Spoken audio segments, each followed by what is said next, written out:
The other beauty of this ayah, Allah Azza wa Jal didn't say fi sudurihim maradun. He said fi qulubihim maradun. There's a big difference between sudur and qulub. Let me explain that to you. I think most of you know Surah An-Nas. Alladhi yuwaswisu fi sudurin nas. We don't say alladhi yuwaswisu fi qulubin nas. We say alladhi yuwaswisu fi sudurin nas. If it said qulubin nas, you would have translated the one who whispers in the hearts of people. That's not what it says. It says the one who whispers in the chests of people.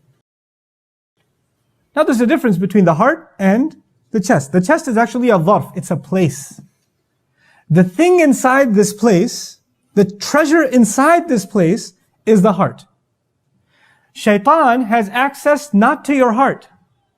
Shaytaan has access to your chest. Think of the heart as your home. And think of the chest as the fence around your home, the front porch, the backyard. Shaytaan has access to your property, but he can't walk in until you open the door. You understand? The heart is your home, and that's locked. You can't let him in. But he will come and knock. Hey, you want to listen to something? Hey, I got something for you. Our job is to sense when Shaytaan is knocking on our hearts. Because he's close, he's in the chest.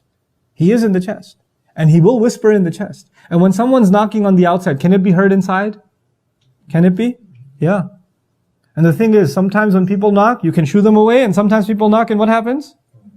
You open the door. If you open the door enough times, he moves in. He just moves in. And when an outsider moves in, they start redecorating the place. You understand that, right? And so what happens is, if you don't let him in, you have your own sense of what is beautiful. You have your own sense of what is good and what is not. Which colors are nice, what furniture is nice. But when you let the intruder move in, you come one day and the walls are pink and the furniture is green.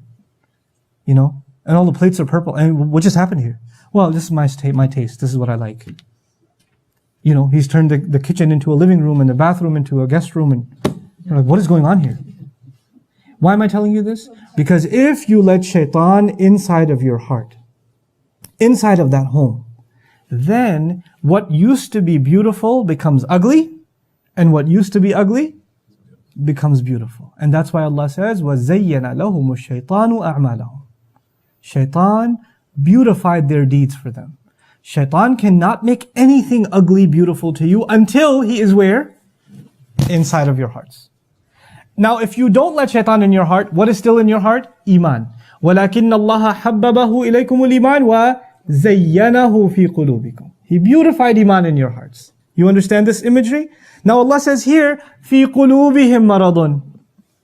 In their hearts there's a disease. This is a problem. Because it's not limited outside to the chest, now it's made its way into the heart. Now if an intruder comes into your heart, into your home, what are you supposed to do? As soon as you realize this was a bad idea, you're supposed to kick him out. So sometimes we do listen to Shaytaan, don't we? Sometimes we do open the door. And the moment your realization hits you, what should you do? A'udhu billahi minash shaitanir rajim. You seek refuge, you kick him out. You push him away. That's what you're supposed to do. But if you allow him to stay in, and you allow him to cook his way, and you allow him to stink up the place, then you know what? You're going to start getting sick. You're going to start getting sick.